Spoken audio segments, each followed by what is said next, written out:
What would you say when people have dreams of people that passed on? I love this question. Very, very interesting question. It's very controversial, frankly, because a lot of people are like, well, that's new age and you can't communicate with the dead. And again, if you start with the premise of just questioning, is it possible? If you're not where I'm at, that nightmares don't exist, they all come from God, that's great. It took me a while to get there.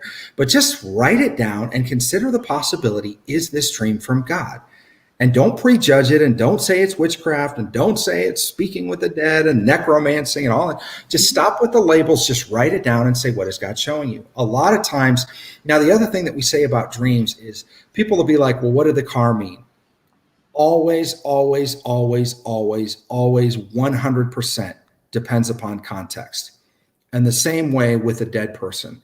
But I will tell you a couple of examples of what a dead person could mean depending on the context.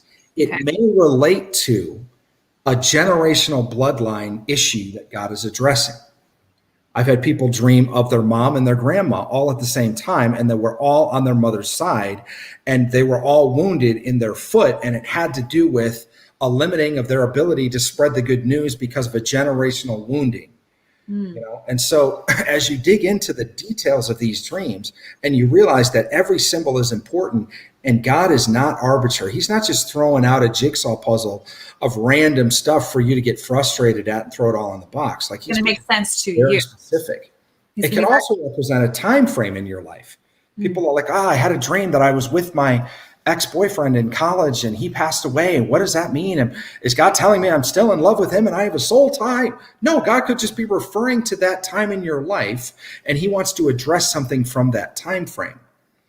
So it can also represent, depending on who the person is, if it's a mother, a father, a grandmother, or a grandfather, it could have to do with inheritance. I had a family member that had multiple dreams about being in a house that had all of these items like antiques from like grandma and grandpa.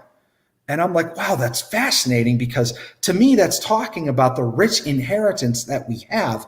And there are some things that we can literally pick up that they were meant to carry, that they either didn't carry or are no longer carrying, that we can have apply to us. And these could not just be like wealth and actual things, assets. They could be literally spiritual anointings and things that maybe God had destined for somebody in our family line to do this particular thing. And maybe they didn't fulfill that. Maybe that's something that I could pick up because it was part of the generational bloodline calling that we have. So it depends on context, but a fascinating, fascinating dream. You know, Abraham Lincoln had dreams about his son that passed away. You know, so this goes back historically 160 something years ago, where, you know, the chief executive of the United States was dreaming, and it troubled him, but it also comforted him because he could talk to his son who had passed away, and he loved the time that he had with his son.